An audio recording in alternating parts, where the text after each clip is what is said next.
धन्यवाद आप सबका। मैं सनोज मिश्रा इस फिल्म का लेखक निर्देशक हूँ और अभी कुछ दिनों पहले मेरी फिल्म द डायरी ऑफ वेस्ट बंगाल रिलीज हुई थी। उसको लेकर बहुत सारी जो बातें थी और जो प्रॉब्लम्स थे बहुत सारे, तो एक समय ऐसा आ गया था कि मैं सोचा था कि मैं इस इंडस्ट्री से अलविदा बोल दूँगा। मेरे लिए जगह ठीक नहीं है, क्योंकि शायद आप लोगों ने पहली बार ऐसा सुना होगा कि किसी निर्देशक जो फिल्म बनाने वाला है उसकी जान पर पड़े।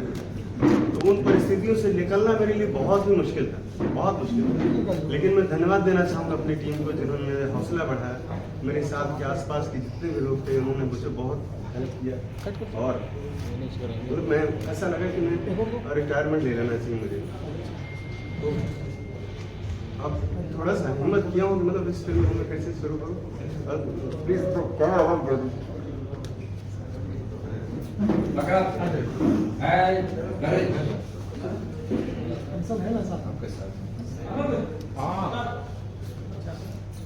मिश्रा जी खुद को संभालिए। सर बहुत बहुत बधाई हो आपको। सनो सर बहुत बहुत बधाई हो। और आपका जो साहसी कदम है एक निर्देशक के रूप में वो बहुत ही सराहनीय है और सभी उसके लिए बधाई देना चाहेंगे आप और आपको और बधाई के पात्र भी है। Sir the Diary of Manipur के बारे में जानना चाहते हैं कि किस तरह की कहानी होगी। दरअसल इसमें मैंने मनोरंजन का, आम पब्लिक का बहुत ध्यान रखा है, ताकि जो लोग अभी सिनेमा से लोग दूर भाग रहे हैं, मतलब अभी जैसा आप लोग देख रहे हैं कि बहुत बड़ी कोई फिल्म आती है, बहुत बड़े स्टार की फिल्म आती है, तभी लोग घर से बाहर निकलते हैं। तो खासतौर पे उन लोगों को टारगेट करके हम इस फिल्म का निर्माण कर रहे हैं कि ताकि आम ऑडियंस जो है, जो घर बैठ जा रहा है, अभी बाहर नहीं निकल रहा है और सिनेमा को मोबाइल पर और OTT पर देखना चाहता है, ये हमारा टारगेट उसके लिए है। और ये फिल्म एक विशुद्ध लव स्टोरी है जो मणिपुर के इस वायलेंस से होकर के गुजरती है, जिसमें आजकल थोड़ी छोटी प्रॉब्लम्स हो रही हैं, जिसके बारे में हम लोग टीवी में, न्यूज़ में इधर उधर पढ़ रहे हैं, समझ रहे हैं। तो उसके पीछे की क्या चीज़ें हैं और वो बहुत ही मनोरंजक ढंग से लोगों के सामने लाया जा रहा है। बहुत ज़्यादा एक्सप्लेन नहीं कर पाऊंगा क्योंकि बहुत संवेदनशील विषय है, लेकिन वो हम उसकी गहराई में वहाँ तक नहीं जाएंगे। हमारा जो है मेन जो मुख्य लक्ष्य है वो है आम ऑडियंस, और एक बहुत ही स्वीट सी लव स्टोरी है इस फिल्म में। उस लव स्टोरी को हमने अभी प्लान किया है कि हम उसका लंदन में शूट करेंगे और लंदन के शूट के बाद कुछ दिन दिल्ली का भी शूट है और फिर उसके बाद जो भी हमारा नॉर्थ ईस्ट में पूरा फिल्म को पूरा किया जाएगा।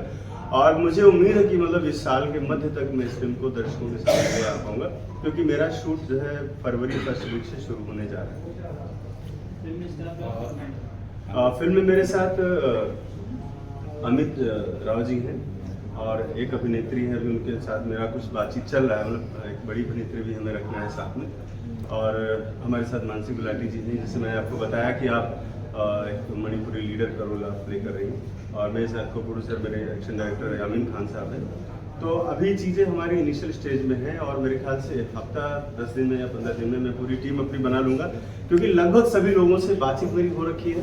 अब उसमें ये कि बहुत सारी चीज़ें होती है कि भाई पेपर वर्क नहीं हुआ है तो मैं इनको शो ऑफ नहीं कर सकता। इसमें बहुत सारे अच्छे और बड़े अदाकार अभी आपके साथ फिल्म के साथ जुड़ने वाले हैं। हाँ जी, सबसे पहले तो अपना परिचय दे दूँ। मेरा नाम अमित राव है, गुरुग्राम में रहता हूँ और बचपन से ही मुझे अभिनय का शौक रहा है। स्कूल के दिनों में भी स्टेज पर काफ़ी प्लेज वगैरह किए और हर साल अपने वहाँ जो हमारा क्लब है तो वहाँ पर रामलीला प्ले करता है, उसमें भी हम हर साल पार्टिसिपेट करते हैं। तो ये शौक मेरा अभिनय का रहा। ये एक इच्छा थी कि मैं भी इसमें फिल्म इंडस्ट्री में एक बार आऊँ और इस प्रतिभा को यहाँ भी एक बार मैं निखारूँ। तो हमारे जिन्होंने हमें बचपन से ताइक्वांडो सिखाया, यामिन खान सर, ये इनसे मेरा बहुत अच्छा फैमिली की तरह ही नाता है। इन्होंने परिचय सनोज मिश्रा सर को दिया हमारा कि ऐसे है कि अभिनय करता है, तो मिश्रा सर ने फिर हमको ये मौका दिया है, इसके लिए हम बड़े आभारी होंगे। और बस अब आगे की यात्रा शुरू होगी हमारी।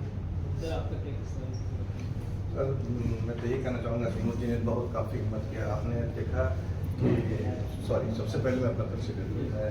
मेरा नाम जावेद है, जावेद देवरिया वाली से चलता हूँ और मैं प्रोड्यूसर भी हूँ और मेरी रिलीज होने वाली है जिसका नाम है, आप लोग जानते हैं, सुशांत का। दूसरी बात ये है कि ये सनोज मेरे बहुत पुराने दोस्त हैं, आज से नहीं 10-15 साल से, लेकिन हम लोग आपस में मिले हैं। लेकिन हम लोग कुछ दिन पहले मिले और इसका प्लान हमने कहा नहीं इसको करते हैं कि बहुत अच्छा सब्जेक्ट है, बहुत अच्छी चीज़ है। और ये आप लोग ये मत सोचिएगा कि हम लोग सरकार के खिलाफ चाहे किसी के खिलाफ, ऐसा कुछ नहीं है। हम लोग एक अच्छी फिल्म एक मनोरंजन के लिए बना रहे हैं और इसको चाहेंगे कि दर्शक, जो अभी सिनोज जी ने कहा कि दर्शक घर से नहीं निकल रही, तो हम उनकी पूरी कोशिश है फिल्म को बाहर करें। दूसरी बात एक चीज़ और कहना चाहेंगे, आप लोग तो इनका परिचय बोल देता हूँ। ठीक है सर। और कोई सवाल? ठीक है सर जी। सनोज सर, हाँ जी। मणिपुर कई महीनों से जल रहा है, हाँ जी। जिसकी न्यूज में इतनी चर्चा नहीं होती, कहीं कहीं तो दिखाई देता है, लेकिन जी। जल रहा है, दुनिया को पता है। हाँ जी। क्या इस फिल्म के अंदर हम उसकी झलक देखेंगे आपकी प्रेम कहानी के अंदर? हाँ बिल्कुल देखेंगे, और बहुत ही कह सकते हैं कि बहुत सटीक तरीके से, बहुत ही तथ्यात्मक तरीके से, मतलब जो चीज़ें हैं उनको मैं ज़रूर एक्सप्लेन करना चाहूँगा, क्योंकि मैं काफ़ी दिन से उस पर काम भी कर रहा हूँ। और क्यों ये, इसके पीछे वजह क्या है, इस पर मैं फोकस करना चाहूँगा कि आखिर वहाँ पर जो वायलेंस है वो कम क्यों नहीं रहा।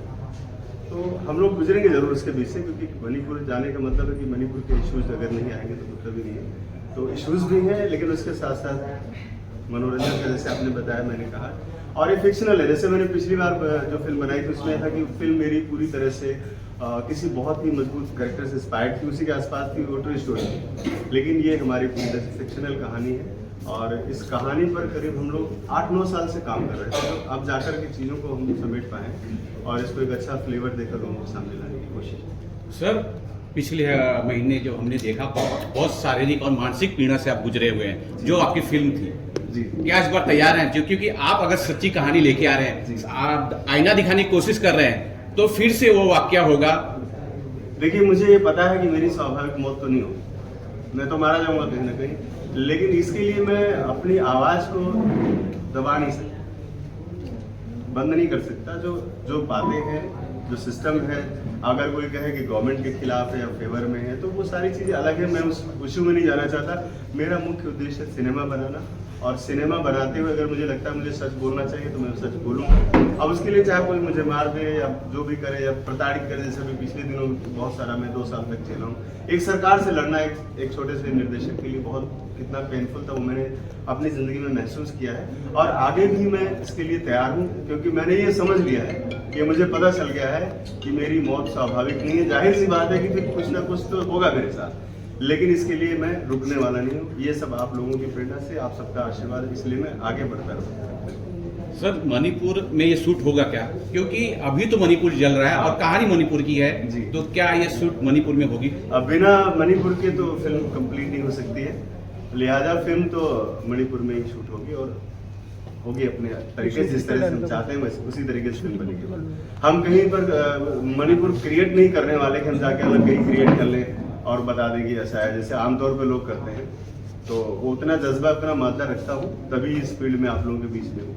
और मैं फिल्म बना के, नाच गाना दिखा के, कैमरे और दुनिया भर का करके अपने युवाओं को भ्रमित करने वाली फिल्में, या जैसे बहुत से वामपंथी लोग बैठे हुए हैं, अनुभव सिन्हा जैसे लोग जो इस तरह से एजेंडा चलाते हैं वामपंथियों का, मैं वैसा नहीं हूँ। मैं फैक्ट्स पे काम करता हूँ और खुले मंच से बोलता हूँ, दावे के साथ बोलता हूँ, और वो दावा हमेशा मेरा मजबूत रहेगा और आगे बढ़ता रहेगा।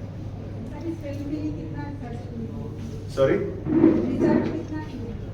रिसर्च देखिए, हम जैसे कि पहले भी मैंने आपको बताया, मेरी पहले की जो फिल्में रही, तो लोग क्या गूगल पे बैठ के सर्च कर लेते हैं, यूट्यूब पे देख करके माइंड सेट कर लेते हैं, अच्छा ऐसा हुआ होगा। उसके पीछे ये जानने की कोशिश नहीं करते कि भाई यूट्यूब वाला कोई भगवान है क्या, या कैसे वो सारी बातें यहाँ पे रख रहा है, वो भी कहीं से काल्पनिक चीजें बता सकता है, तो आप उसको माइंड में नहीं बिठा सकते। तो मैं तो ग्राउंड लेवल पे काम करने वाला था। बंगाल डायरी भी थी मेरी, तो उसमें मैंने सारे ह्यूमन राइट्स से मैंने सारे डॉक्यूमेंट्स निकाले, मैंने माननीय न्यायालय से बहुत सारे डॉक्यूमेंट्स कॉपी निकलवाई, उसके आधार पे मैं आगे बढ़ा था और ग्राउंड लेवल पर जाकर मैंने काम किया, जहां से सारी जो गतिविधियां होती हैं विदेशी, उन पर जाकर मैंने काम किया। तो सेम वही कंडीशन इधर भी है, मेरा रिसर्च चल रहा है, लेकिन बहुत ज़्यादा लंबा नहीं हुआ रिसर्च। ये कुछ मैं मेरी जो फिल्म पहले रिलीज होने वाली थी उसके करीब 2-4 महीने पहले से मैंने शुरू किया था। बीच में मैं 4 महीने तक मेरा जो माइंड काम नहीं कर रहा था, मैं काम करने की स्थिति में नहीं था, लेकिन अब फिर से मैं वापस रिचार्ज होकर के आया हूँ और पिछले 1 महीने से मैं फिर लगा हुआ हूँ और जल्दी ही आप लोगों के सामने। सनू जी, जो ट्रू इवेंट्स पे मूवीज़ बनती हैं वो चैलेंजिंग होती है, इससे कोई इनकार नहीं कर सकता, और खुद आप इसके एविडेंस हैं कि क्या चैलेंजेस होते हैं। अभी जैसे हाल ही में देखा हमने, जिस तरह की मूवीज़ ट्रू इवेंट्स पर आई हैं, साबरमती हो या फिर केरला स्टोरी हो, कश्मीर फाइल्स हो, इन सब मूवीज को बहुत अच्छी ऑडियंस मिली है। जी। क्या ये आपके मोटिवेशन का जरिया है जिस वजह से आपने फोकस किया इस मूवी पर?